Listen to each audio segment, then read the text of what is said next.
প্ৰকৃতিয়ে যেন সেউজীয়া দলিচা এখন পাৰি দিছে তাৰ ওপৰত এয়া ঝাওবন এয়া বুঢ়া চাপৰি অভয়াৰণ্য অসমৰ আটাইতকৈ ধুনীয়া অথচ আটাইতকৈ কম চৰ্চিত কম দৰ্শিত অভয়াৰণ্য খৰালি দিনৰ এই শুকান নিৰ্জীৱ দিনতো ভৰপূৰ সেউজীয়া বুঢ়া চাপৰি অভয়াৰণ্যই পোনতে এনেকৈ আপোনাক সম্ভাষণ জনাব সোমাই এনে লাগে যেন কোনোবাই চহাই ময়াই কঠিয়ানি দৰাৰ দৰে সমতল কৰি ৰাখিছে ক'তো ওখ চাপৰ নাই বিস্তীৰ্ণ এলেকাজুৰি অতি মসৃণ নিমজ সমতল গতিকে এনে ঠাইত বাৰু ফটো নমৰাকৈ থাকিব পাৰিনে এইবাৰ যেন আমি পাইন গছৰ অৰণ্যত প্ৰৱেশ কৰিলোঁ ৰাস্তাটো চকুত লগা ধৰণৰে পোন আগৰ দিনৰ কোনো জীয়ৰী বোৱাৰীৰ মূৰৰ হেওতাটোৰ দৰে জিলিকি আছে বগা লিক দুটা পিছে এয়া পাইন গছ নহয় এয়া ঝাওবনে এইখন ঝাওবনৰ অৰণ্য আগতে ইমান ওখ ওখ ঝাওবন ক'ৰবাত দেখিছিলেনে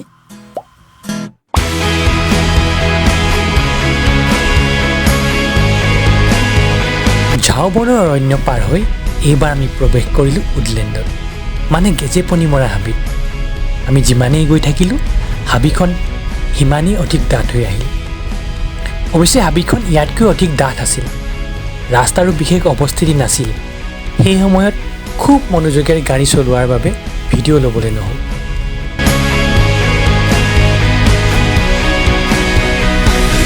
এইদৰেই গৈ গৈ শেষ নোহোৱা হাবিখনে অলপ ভয় দেখুৱাৰ পাছত সম্পূৰ্ণ সলনি হৈ পৰিল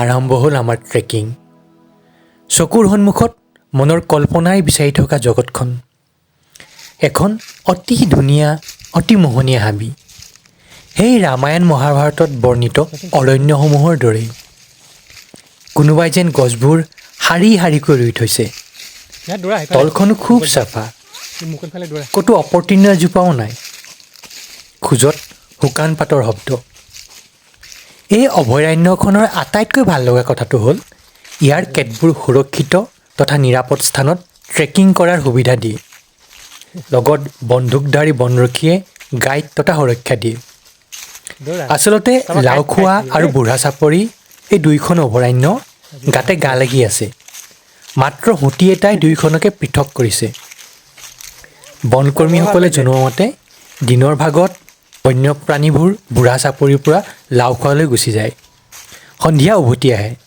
গতিকে এই সময়ছোৱাত কেতবোৰ নিৰাপদ স্থানত এনেদৰে ট্ৰেকিং কৰিব পাৰি গতিকে সকলো নিৰ্ভৰ কৰে বন্যপ্ৰাণীৰ উপস্থিতিৰ ওপৰত এনেদৰে এখন অতি ধুনীয়া হাবিৰ মাজেৰে আমি কিছু দূৰ আগুৱাই গ'লোঁ ইয়াৰ গছ বন চৰাই চিৰিকটিবোৰৰ কলকলনি শুনি আপোন পাহৰা হৈ ৰ'লোঁ ইমান ধুনীয়া ধুনীয়া গছ বন চৌদিশ চৌপাশে মুঠতে মন ভৰাই তুলিলে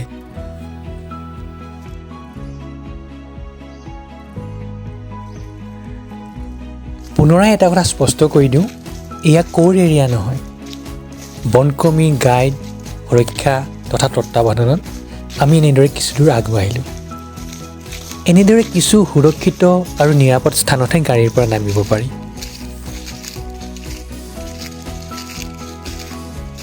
এইবাৰ আমি উপস্থিত হ'লোগৈ লুইতৰ ৰূপোৱালী বালিচৰত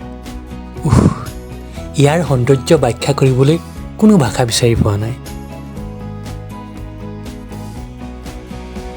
আচলতে অভয়াৰণ্যখনৰ দাঁতিয়েদি বৈ গৈছে মহাবাহু লুইত কোনো মানুহ দুনুহ নোহোৱা কোনো মানুহ দুনুহ নহা ঠাইত লুইতৰ বালিচৰ কিমান ৰূপোৱালী কিমান ধুনীয়া হ'ব পাৰে ইয়ালৈ আহি মৰ্মে মৰ্মে উপলব্ধি হ'ল ইয়াৰ সৌন্দৰ্য বৰ্ণনা কৰিবলৈ সঁচাকৈয়ে মই কোনো শব্দই বিচাৰি পোৱা নাই লুইতৰ এই ৰূপোৱালী বালিত লহৰৰ চাপ এতিয়াও বিদ্যমান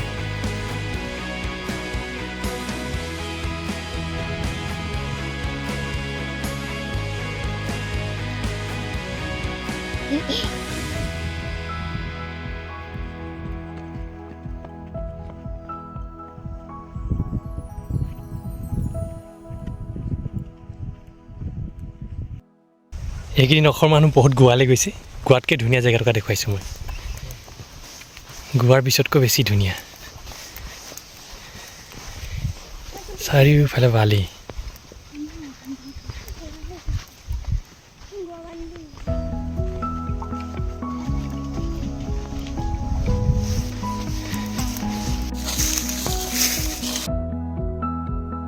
আমাৰ সন্মুখত এয়া সুইট ৱাটাৰ মেংগ্ৰোভ বা অসমীয়াত হিজল গছ।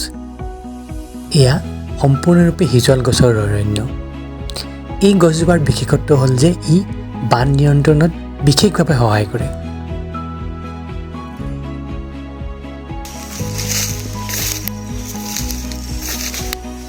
এইটো হিজল গছ।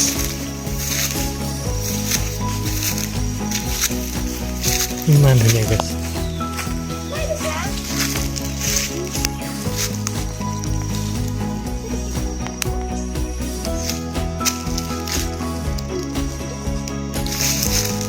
চাৰিওফালে হিজল।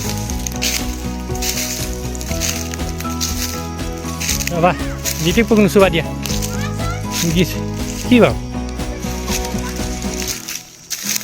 কি দেখিলা?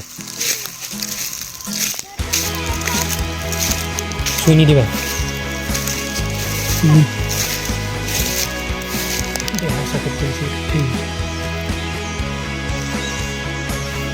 কেনেকুৱা হৈছে দেহা? লতা জাতীয় গছজোপা দেখি দেহাৰ ধান্দা জোলনা খেলাত।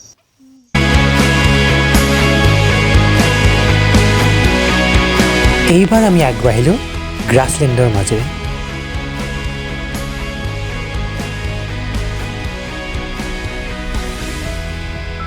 বনকৰ্মীজনৰ গাইড আৰু তত্ত্বাৱধানত ইয়াতো কিছু সুৰক্ষিত আৰু নিৰাপদ স্থানত আমি প্ৰকৃতিৰ সৈতে বিলীন হোৱাৰ অলপ সুবিধা পালোঁ।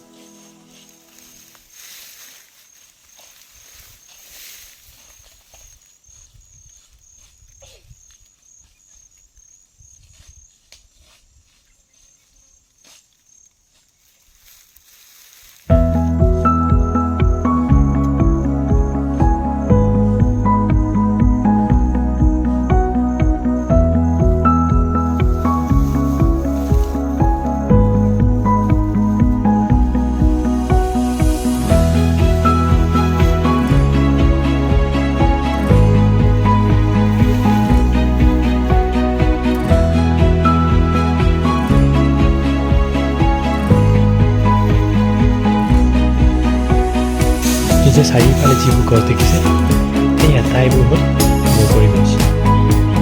এইবোৰ হ'ল বেলেগ কাৰণকে নেদেখিব পাৰে।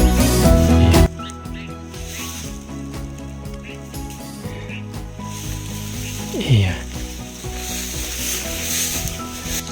চব বগৰী, খুব মিঠা, খুব সুস্বাদু। আপোনালোকক মই ৰিকমেণ্ড কৰিম ইয়ালৈ পাৰিলে এবাৰ আহিবলৈ। এইটো ৰাস্তাটো এনেধৰণৰ। এইখিনি ৰাস্তা ভাল, মাজতে একেবাৰে ৰাস্তা নাই। মানে আমাৰ গাড়ীখন কোনোমতে আহিছে। আৰু এটা কথা, যিসকলে আহিম বুলি ভাবিছে গাড়ীখন মানে তলটো অলপ ওখ গাড়ী লৈ আহিব, তেতিয়া তলটো লাগি নধৰে। আমাৰখন ভেনু আৰামত গুচি আহিছে। মই সকলোকে অৱশ্যে কওঁ, যদি আহিম বুলি ভাবিছে SUV লৈ আহিব। এইখিনি ৰাস্তাত ঠিকে আছে বাৰু। ঠাইতে ৰাস্তাটো অলপ ওখৰা মোখৰা, বেলেগ সৰু গাড়ী টানিব নোৱাৰিব পাৰে।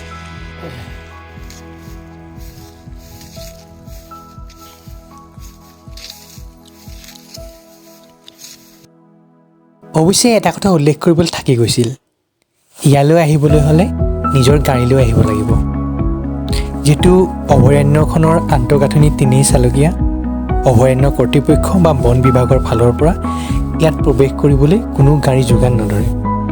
গতিকে আপোনালোক নিজৰ গাড়ীৰে আহিব লাগিব। অৱশ্যে বন বিভাগৰ ফালৰ পৰা সুৰক্ষামূলক পদক্ষেপ ৰূপে এজন বন্দুকধাৰী বনকৰ্মী আপোনালোকৰ লগত পাব। এইবাৰ গৈ আমি পালোগৈ হাবিৰ মাজৰ আশ্ৰম সদৃশ এক স্থানত। এয়া কৰৈতলী বনশিবিৰ। বনকৰ্মীসকলে বনশিবিৰটো ইমান ধুনীয়াকৈ ৰাখিছে যে দেখিয়েই মন ভৰি গ'ল। কাষৰ গছবোৰত তেওঁলোকে মহৰ শিংবোৰ ওলমাই ৰাখিছে। ঠিক তেনেদৰে সজাই থৈছে হৰিণাৰ শিং। তাতে কেইজোপামান বগৰী গছ আছে। শ্ৰীমতী আৰু দেহাই তাৰে দুটামান বগৰী ছিঙি খালে। তাৰ বনকৰ্মীসকলৰ লগত চিনাকি হ'ল। ইহঁত দুজনীয়ে বন সুবিধৰ কাষৰ গছবোৰৰ ওচৰলৈ গৈ অলপ ফটো মাৰিলে। আৰু এনেদৰে মধুৰ স্মৃতিৰে মন ভৰাই আমি বুঢ়াচাপৰি অভয়াৰণ্যৰ পৰা বিদায় ল'লোঁ।